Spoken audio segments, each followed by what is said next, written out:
안녕하십니까. GB스터디 길벗 아카데미에서 영어를 강의하고 있는 황수경입니다.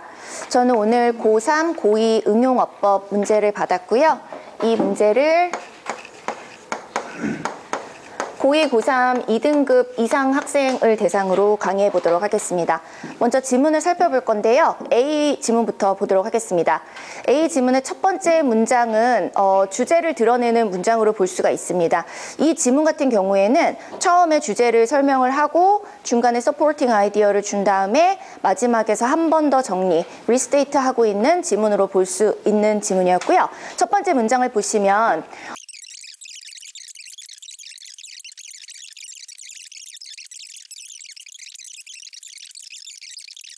자, 따라서 A번 지문의 주제는요.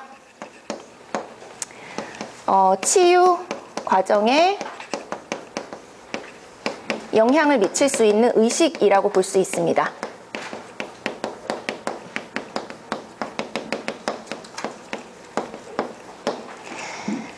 어, 1번부터 체크포인트를 잡아보겠는데요. 1번의 내용을 보시면은 immune response is awake and aware. 그래서 우리 면역 반응이라고 하는 게 항상 깨어 있고 또 의식을 하고 있다. all the time 하면 항상이란 뜻이죠. 여기서 문장이 끝나고 있고요. 뒤쪽에서 분사구문 연결이 되어지고 있습니다. 자, 뭐뭐 하면서로 연결이 되어지고 있는데요. 계속적으로 그 자신을 모니터링을 하면서 감시를 하면서 그리고 staying vigilant for some possible invader or other outside threat. 계속해서 경계하는 상태로 남아있으면서 이렇게 얘기하고 있습니다.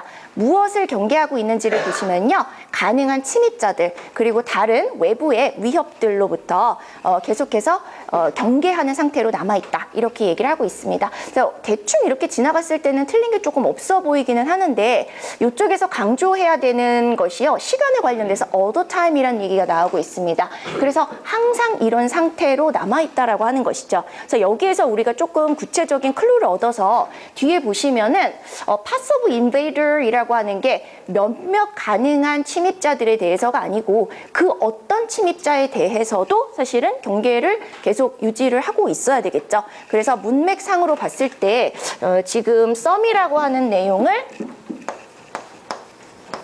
any로 바꿔서 써야 되는 건 아닌지 이렇게 좀 생각을 해봤는데요. 박기 선생님 혹시 이 의견에 대해서 동의하시는지 아니면 혹시 다른 거 틀린 거 보이시는지 여쭙고 싶습니다. 네.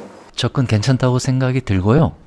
근데 그 오와 다음에 other outside threat가 복수면 어떨까? 아, 근데 여기서 지금 봤을 때는 threat을 만약에 그 뭐 구체적인 사건으로 보는 게 아니고 추상적인 그냥 외부 위협으로 봤다면 꼭 복수로 써야 되는 상황은 아니어가지고 예, 저도 생각은 해봤는데 얘보다는 얘가 조금 더 가능성이 있지 않을까 그렇게 생각이 들었습니다. 아, 네, 감사합니다. 예. 예, 그래서 1번에서는 이렇게 일단 내용을 바꿔봤고요. 자, 두 번째, breathing is an automatic involuntary function. 아까 제가 해석을 다 했었는데요. 이 breathing에 대해서 이제 설명을 하고 두 번째 문장이 but 뒤에서 연결이 되어지고 있습니다. 그런데 두 번째 문장은 주어가 you입니다. 자, 당신이 개입을 하고 그것을 자발적으로 만들 수 있다 이렇게 되고 있습니다. 여기에서 주어가 you기 때문에 목적어 자리에 itself가 절대 나올 수가 없고요. 얘가 가리키는 건 breathing을 가리키고 있는 것이기 때문에 itself가 아니고 is로 바꿔보도록 하겠습니다.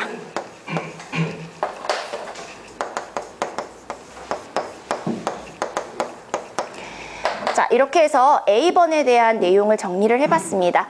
자, 이번에는 B번 지문으로 가보도록 하겠습니다. B번 지문에서는요, 첫 번째 문장에서 뭔가 조사를 시작을 하게 되어집니다. 그래서 이 조사를 시작을 하고 여기에 대한 과정과 그 다음에 그 결과를 얘기하면서 그 결과에서 나오고 있는 의미를 마지막에서 정리해주는 식으로 지문이 연결이 되어지고 있는 것을 확인할 수 있습니다. 자, 첫 번째 문장을 보시면요.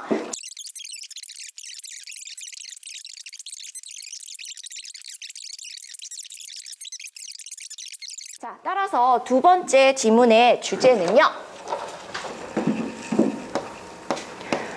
정당 후보 지지에 있어서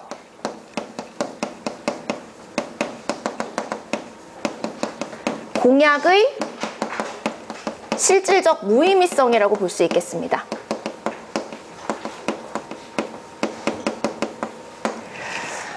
이 내용들, 내용은 이렇게 되겠고요. 이제 체크 포인트를 잡아보겠는데요. 세 번째 문장을 보시면 아까 이제 말씀드렸던 것처럼 were told 하면은 뒤에 이제 대절이 나오고 있습니다. 뭐뭐라는 얘기를 들었다. 이렇게 수동형으로 나오고 있는 게 보이고요. 자, 대절의 주어가 candidate thought 이렇게 얘기를 하고 있고요. 이 thought 뒤에 또 대시 생략이 되어 있습니다. 그래서 이 대절 안에 주어는 American military, 그 다음에 동사가 needed, 그 다음에 목적어 자리에 strengthened가 나왔습니다. 자, 목적어 자리에는 그냥 분사가 사용이 되는 것이 불가능하고요. need 뒤에는 투부정사가 사용이 되어져야 하기 때문에 요 needed와 strengthened 사이에 to be가 들어가야만 문법적인 형태가 맞다. 요렇게 보여집니다. 그래서 요렇게 3번에서는 strengthened 앞에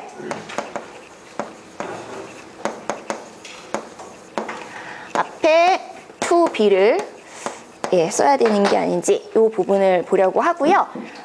그 다음에 사실 이제 여기를 집어넣게 되면 이쪽에도 need to be, 그 다음에 이 자리에도 need to be가 들어가야 되는데 이 부분 and가 있기 때문에 이렇게 병렬 구조에서는 완전 똑같이 반복이 되어지는 부분은 사실 생략이 가능합니다. 그렇기 때문에 뒤에 있는 부분들은 그냥 생략을 해도 되고요. 이쪽에만 to be를 써주면 되겠습니다. 마지막으로 4번의 내용을 보시면 as if 구문이 나왔습니다. as if 뒤에 이제 가정법이 나오고 있는데요.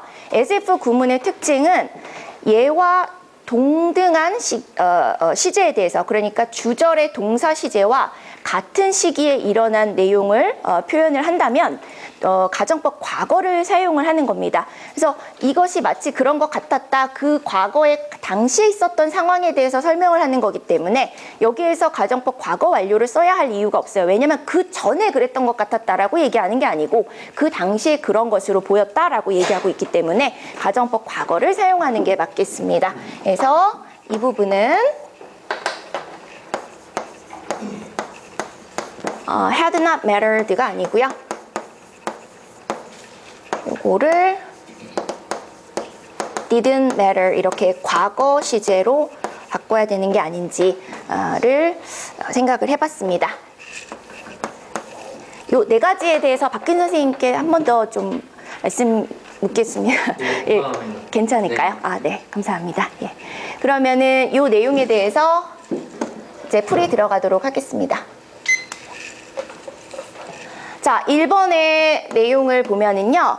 긍정문에서 some을 사용할 수도 있고 any를 사용할 수도 있습니다만 앞에 있는 내용에서 봤을 때 그 어떤 가능한 침입자들에 대해서도 경계한다라고 하는 의미가 되어지기 때문에 for some을 사용하는 것이 아니고 얘를 any로 가져가야 된다 라고 하는 거를 바꿀 수 있었습니다. 그래서 사용할 수 있는 문법적으로는 가능하지만 문맥상으로 찾아야 되는 문제로 판단을 할 수 있었고요.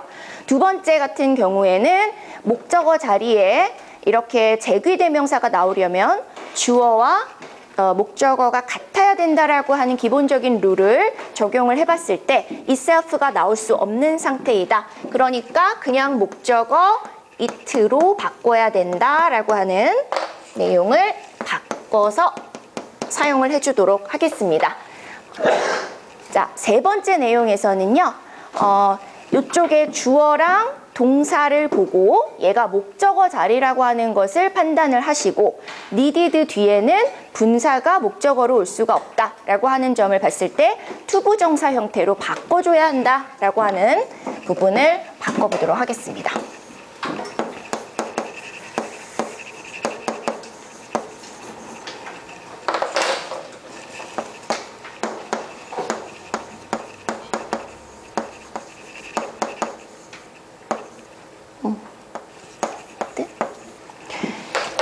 예, 마지막으로 4번에서는 as if 가정법 구문에 대해서 나오고 있습니다. 그래서 마치 이것인 걸로 보였다. 그 전에 이랬던 걸로 보였다가 아니기 때문에 it was와 같은 시제로 봤을 때 가정법 과거를 사용해야 되는 패턴이었습니다.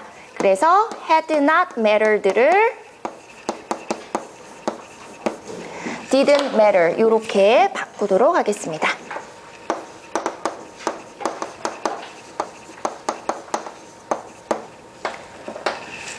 자, 이렇게 해서 4개의 틀린 포인트를 바꿔봤고요. 제가 3등급 이하의 학생들에게 추가적으로 얘기하고 싶은 부분을 좀 얘기를 해본다면은요. 이쪽 부분입니다. 사실은 were told 부분인데 이게 지금 수동태입니다. 수동태인데 뒤쪽에 대절이 목적어로 나와 있는 것을 확인하실 수 있어요. 그래서 사실은 저 부분은 우리가 내신에서 굉장히 자주 출제가 되어지는 부분입니다. 얘를 제목으로 단다면 사형식 동사의 수동태가 되겠고요. 이 사형식 동사의 수동태에서 주의해야 할 점이라고 한다면 직접 목적어가 앞에 나가는 경우에 수동태는 뒤에 간접 목적어 앞에 to나 for이나 of라고 하는 전치사를 써야 한다는 점이고요. 자, 얘보다는 얘가 더 문제화가 잘 됩니다. 간접 목적어가 주어로 간 형태는 be, pp 뒤에 직접 목적어가 이렇게 살아 있을 수 있다라고 하는 점을 반드시 얘기를 해줘야 될 것 같습니다. 자, 그래서 이렇게 나오는 경우에는 뭐랑 헷갈릴 수 있냐면 주어랑 능동형 동사 그 다음에 목적어가 하나 나와 있는 형태랑 우리가 헷갈릴 수가 있다라는 점을 얘기를 해주고요. 요 두 개를 구분하는 것은 앞에 있는 주어가 받다라는 개념인지 앞에 있는 주어가 준다라는 개념인지를 맥락을 통해서 판단해야 된다. 이렇게 정리를 해주겠습니다. 실질적으로 내신에 나오는 문제 유형은요. 요 자리와 요 자리에 구멍을 뚫어놓고 너희가 판단해봐. 이게 목적어가 있는데 어떻게 받다의 개념인지 준다의 개념인지 생각해보고 판단할 수 있겠어? 이렇게 내신 문제가 많이 나오는 거죠. 그래서 이런 부분까지 정리를 해주도록 하겠습니다. 마지막으로 출제율과 난이도 잡아보겠습니다. 자, some과 any 같은 경우에는 자칫 놓칠 수 있습니다. 그런데 얘가 내신에서는 사실 잘 나와요. 그래서 내신을 기준으로 생각을 했을 때 5분의 3.5 정도로 볼 수 있고요. 학생들이 많이 놓치는 부분이기 때문에 사실 난이도는 생각보다는 높습니다. 예, 그래서 해석을 또 해야 되는 부분이 있고 하기 때문에 3.7로 잡았습니다. 두 번째 itself와 it 같은 경우에 지금 2023년 수능에서 저 문제가 나온 이래로 계속해서 문제가 굉장히 많이 나오고 있습니다. 그래서 올해 들어서 더 많은 문제가 출제가 되어지고 있는 것을 확인하실 수 있고요. 난이도는 이제 학생들이 많이 문제의식을 가지고 있어서 조금은 낮아진 것 같습니다. 그래서 이렇게 3.5로 잡아봤고요. 세 번째는 strengthened인데 요거는 문장에 있어서 주어 동사 목적어 확실하게 잡을 수 있느냐 요게 이제 가장 중요했었습니다. 그래서 요런 문제가 사실은 전체적인 구조를 물어보는 거기 때문에 굉장히 자주 나오는 것으로 판단할 수 있고요. 또한 준동사와 연결이 된 포인트로도 자주 나오는 것으로 볼 수 있겠습니다. 난이도는 전체적인 구조를 봐야 하는 것이기 때문에 뭐 크게 어렵지는 않지만 큰 복잡한 문장을 많이 끊어보지 않은 학생들한테는 조금 어려울 수 있다. 이렇게 볼 수 있겠고요. 마지막 네 번째 같은 경우에는 일단은 가정법이기 때문에 가정법이 만약에 내신 문항에 나와 있다라고 하면 자주 나오고요. 그렇지만은 수능 쪽에서 막 되게 자주 나오는 형태는 아닙니다. 그래서 저는 내신을 기준으로 봤을 때 만약에 이 아이가 내신 텍스트에 나와 있다라고 하면은 거의 나올 확률이 한 3.5 정도는 됩니다. 난이도 같은 경우에는 as if의 구조 자체는 복잡하지 않습니다. 그래서 공부를 한 학생들한테는 많이 어렵지는 않기 때문에 5분의 3으로 잡도록 하겠습니다. 제 강의는 여기까지로 하겠습니다. 체크 포인트 항상 이렇게 다 맞추시는 게 정말 대단하시다고 생각하고요. 난이도 출제를 다 좋고, 근데 여기 B에 있어서 주제할 때 정답 후보 아닌가요? 네. 네. 한글을 틀렸네. 한글 공부만 된다면 열심히 하겠습니다. 최고의 강의가 되어야 됩니다.